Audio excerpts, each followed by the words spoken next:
Hey guys, Art Decline here, Average Picker. I'm bravely drinking a mocha on the table that is covered in little tiny metal shavings. I had a email from Lockpickings gal, and she had a bunch of questions, and I just decided it was probably easier to answer them by rambling on in a video than by typing out the answers. And that also gives you guys all a chance to respond. So yeah, she's got a really cool little channel. If I remember, I'll throw a link to it below. A lot of you have probably discovered her by now. And she's one of our newer members of our lockpicking community. So always great to see new people. So she is working on some challenge locks and emailed me some questions.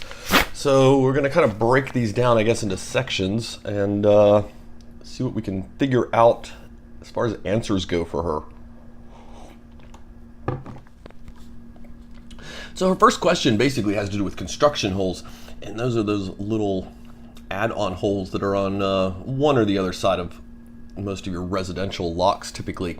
And if you're doing a challenge, like what do you fill the construction holes with, or do you need to kind of, especially if you're using any kind of T-pins? These things are sort of the bane of existence, I think, for challenge locks, because if you do any kind of reduced diameter, it does not take a whole lot for them to fall into these holes. So you do want to fill them. Now, you don't have to fill all of them. It's sort of easier to go ahead and do it. But theoretically, you only really need to fill the ones that are going to have a pin that's possibly going to get trapped in there, because if a pin does fall into these construction holes, the only way you're really going to get it out is pretty much by taking the top off the lock at that point. And so, if you have like a full cylinder, it's, you've bricked it. You're going to give it up. What do you fill them with? So I usually use JB Weld. It's basically a two-part epoxy. This is the fast acting, or the JB Weld Quick, and it's garbage. This stuff sucks. They're right. It dries in about 4 minutes. But then after about 24 hours, it tends to snap off if you're using it for anything real. I have yet to get this stuff to work in any kind of real application. However, it is fine and adequate for construction hole filling. And usually you mix up equal parts of it and just kind of smear it in there. After about a minute or so, it's gonna get kind of a Play-Doh like texture to it, and because you can find that as you're trying to smear into these holes, you actually lift it back up and out of the holes. I don't do any cleaning or anything in preparation for putting that stuff on either, which is part of the reason why it has a hard time sticking. It'll start to feel like a Play-Doh after a minute or so, and you're fine. You can still keep doing that. You can just kind of get it and just press it into there. Let the lock sit. It will dry-ish in about 4 minutes or so. I would give it a little bit longer. I think I usually give it about 20 minutes, and I come back and find I can usually work with it.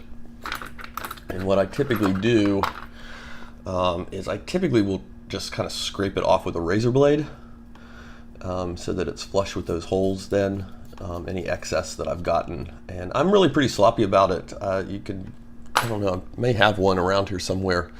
I just kind of goop it in there. The other things I've done in the past, though, I've also put and just filled the holes up with like Gorilla Glue before, and then done the same thing. Just used sandpaper or a razor blade or something to get the top of it off so it fits in the lock. The only thing about using Gorilla Glue is, when you let it dry, you've got to let it sit really, really, really carefully, because if it starts to rotate at all, the glue starts running out of those holes. It's quite bothersome. I personally hate filling construction holes. I find them incredibly annoying. How come I had two of these things in? Oh, this is from somewhere else. So what I tend to do is I tend to save up a whole bunch of locks that need construction holes filled, and then I just do them all at one time. So I will sit down and I will say, okay, we are filling construction holes, because a little bit of this actually goes a really long way as well. And if you're mixing it up, you know, you can't, I don't know how you'd measure out enough just to mix up for one lock. You're going to have a lot of left over. So you might as well do a whole bunch at one time. And this is the kind of crazy thinking that you get when you're doing your first challenge locks. Is it possible to use magnets? I was thinking of taking a thin fridge magnet and cutting and gluing to fill the holes. Okay, magnets are a pain to cut, man. I don't know if, oh, I guess if you're talking about a fridge magnet, that would be pretty easy, I guess. I'm thinking that even if you don't do it in every hole, but maybe one that could easily be an overset. Is that possible? Is that fair? Yeah, I would say it is fair to put magnets on your challenge lock. No problem with that. To put them in the construction holes, though. Okay, so these are Mighty magnets. I don't know what's going to happen here. But these are Mighty magnets. These are by far stronger than a fridge magnet. I don't know what they are exactly, but they're pretty strong. So let's look at what pick-wise. So it's grabbing the pick. Not that far. Let me see. I'll put my finger here to give you some kind of reference point. Yeah. That was funny.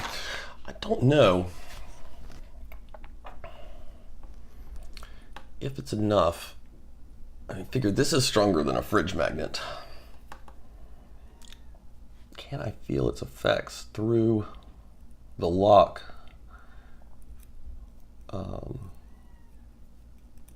No.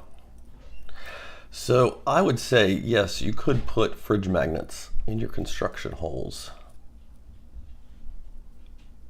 But honestly, I don't see how it's going to do anything at all, because I cannot feel this Mighty magnet at all.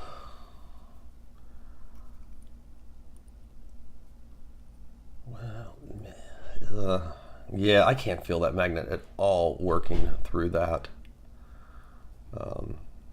Nor am I able to get it to move or anything. So yeah, even, I mean, this little tiny, super strong magnet, it's just not powerful enough to feel it. So I'd say you'd be wasting your time probably doing that. Neat idea though. Also, I wonder, got a homebrew.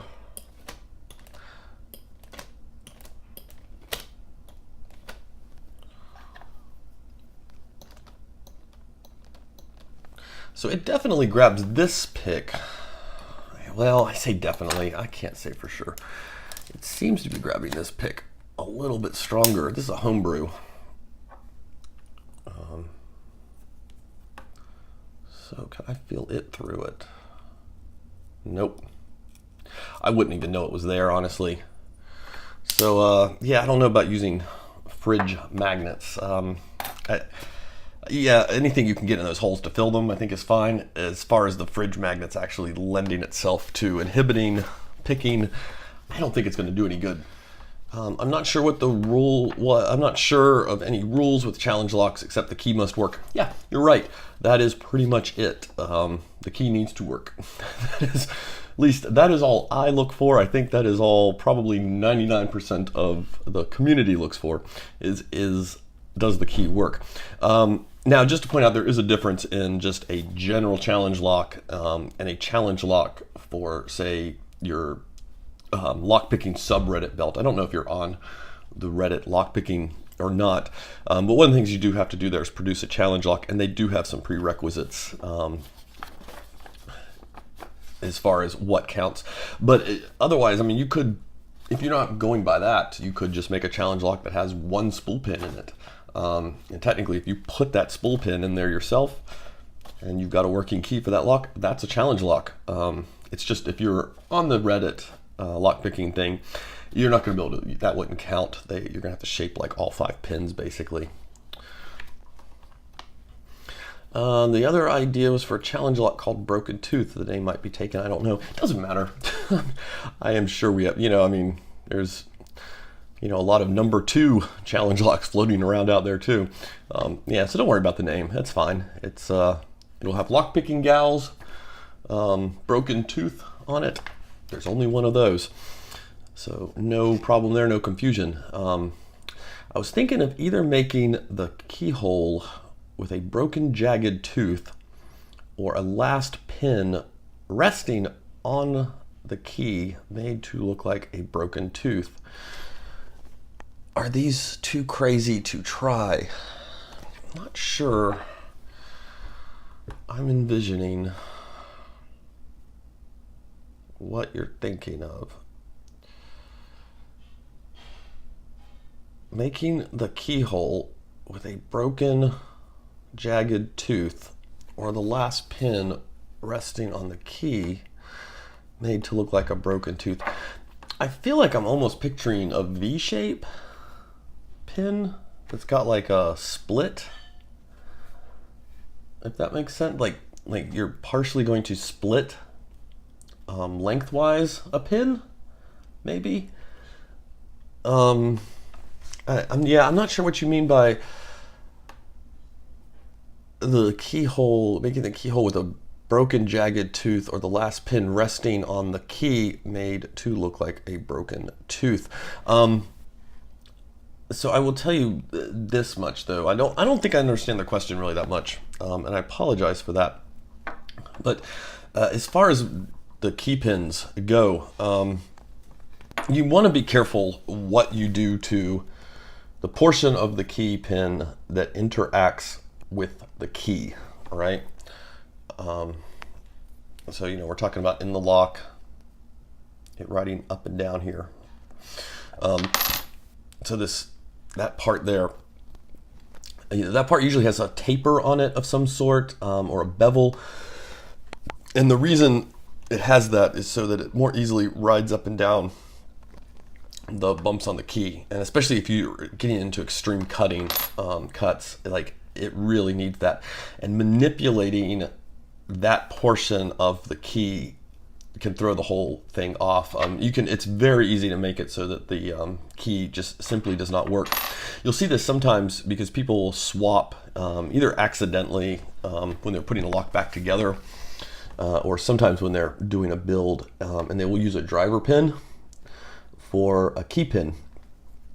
And you can actually, sometimes it'll work. It just kind of depends again on your cuts there. But more often than not, if you use a driver pin, because they're just flattened off on both their sides, the key will not go all the way in, because it will just not ride up and down on that. What'll happen is you'll push, it'll get a little cockeyed and it just jams, and it doesn't ride smoothly. It won't go up and down the chamber. It just jams against the chamber walls. So I would say I don't really quite know what you mean by the breaking it, but it sounds like you're going to be doing something with the pin that's going to be interacting on the key level, and I'd say be careful doing that. Even doing the spiky pins, I don't have a spiky pin on me because I put everything up, but even those I've found what can often happen is it can catch even on the side, and then it just causes the key to jam up in there. So even bringing that taper down to a point can become an issue. So yeah, that's why when I did my thing on spiky pins, I mentioned don't use them in this direction as key pins. All right, you kind of want to always have them going that way, or drivers coming down in. And you can see this too if some of the issues. You put the key in and you look down in there. I don't have enough light here for you to actually see it. But you've got a tolerance flop there, and you've got space on the left and the right. And so realize that, manipulating the bottom of those key pins, it's possible for it to get jammed up in those sides sometimes too, if you bring that down. I know the temptation though, you want to kind of do that, because if you can alter that taper, it's going to be harder to grab with the pick, or to sense it or whatever. So I get why, but I would say to do that very cautiously. But yeah, the other part about doing something with the keyhole, I don't think I quite understood that. But anyway, there we go. I think I've babbled on too long maybe, but there you go, Lock Pickings Gal. I hope that answered your questions.